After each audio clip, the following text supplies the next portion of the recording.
সুপ্রিয় দর্শক, এই মুহূর্তের সবথেকে গুরুত্বপূর্ণ আপডেট আর অল্প কিছুক্ষণের মধ্যে শুরু হতে চলেছে এই বছরের দ্বিতীয়তম সূর্যগ্রহণ, যাকে বলা হচ্ছে আংশিক খণ্ডগ্রাস সূর্যগ্রহণ। বন্ধুরা, এই গ্রহণটি একটানা 4 ঘন্টা 24 মিনিট দৃশ্যমান থাকবে, যার প্রভাবে দিনের বেলাতেই ঘনিয়ে আসবে রাতের মতো অন্ধকার। তাই গ্রহণ চলাকালীন সবাইকেই সাবধানে থাকতে বলা হচ্ছে। তবে বিশেষ সাবধানতা অবলম্বন করতে বলা হচ্ছে গর্ভবতী মহিলাদের। তাদের কোনো ভুল করলে চলবে না। তো আমি আজকে আপনাদেরকে জানিয়ে দিব ভারত এবং বাংলাদেশের সময় অনুসারে এই গ্রহণটি কখন শুরু হবে, কখন শেষ হবে, কোন কোন জায়গা থেকে দেখা যাবে এবং গর্ভবতী মহিলাদের কী কী সাবধানতা অবলম্বন করতে হবে, বিস্তারিত সকল কিছুই জানিয়ে দিব আজকের এই ভিডিওটির মাধ্যমে। তাই অবশ্যই পুরো ভিডিওটির সাথেই থাকবেন। আর আপনি কোন জায়গা থেকে এই ভিডিওটি দেখছেন সেটা কমেন্ট করতে ভুলবেন না। আর এমনই সব সঠিক তথ্য সবার প্রথমে পেতে অবশ্যই চ্যানেলটিকে সাবস্ক্রাইব করে পাশে থাকবেন।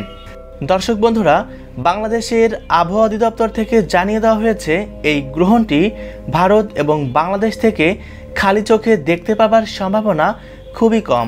তবে এই গ্রহণটি দেখা যাবে নিউজিল্যান্ড, মেলানেশিয়া, পলিনেশিয়া এবং অ্যান্টার্কটিকার পশ্চিমাঞ্চলের বেশ কিছু জায়গা থেকে। তো যাই হোক না কেন, গর্ভবতী মহিলাদের অবশ্যই এই সাবধান বার্তাগুলো মেনে চলতে বলা হচ্ছে।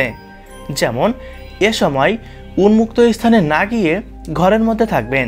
এ সময় সকল প্রকার কাটাছেঁড়া থেকে এবং সেলাই ফোড়াই থেকে দূরে থাকবেন। কারোর সাথে ঝগড়া বিবাদে না জড়িয়ে দুশ্চিন্তা মুক্ত থাকবেন। গ্রহণ চলাকালীন সকল প্রকার শুভ কাজ থেকে দূরে থাকবেন। একই সাথে না ঘুমিয়ে জেগে থাকবেন। আর সকল প্রকার খাবার খাওয়া থেকে অবশ্যই বিরত থাকবেন। তবে পরিমাণ অনুসারে আপনি জল পান করতে পারবেন। এই গ্রহণটি সম্পন্ন হবে 21শে সেপ্টেম্বর রবিবার। বাংলাদেশ সময় অনুসারে এই গ্রহণ শুরু হবে রাত্রি 11:30 আর গ্রহণটি মধ্য অবস্থায় পৌঁছাবে রাত 1:42। গ্রহণটি শেষ হবে রাত 3:54। গ্রহণের গ্রাসমান 0.855। এদিকে ভারতীয় সময় অনুসারে এই গ্রহণ শুরু হবে রাত্রি 11টায় এবং গ্রহণটি মধ্য অবস্থায় পৌঁছাবে রাত 1:12। আর সম্পূর্ণরূপে এই গ্রহণ শেষ হচ্ছে রাত 3:24।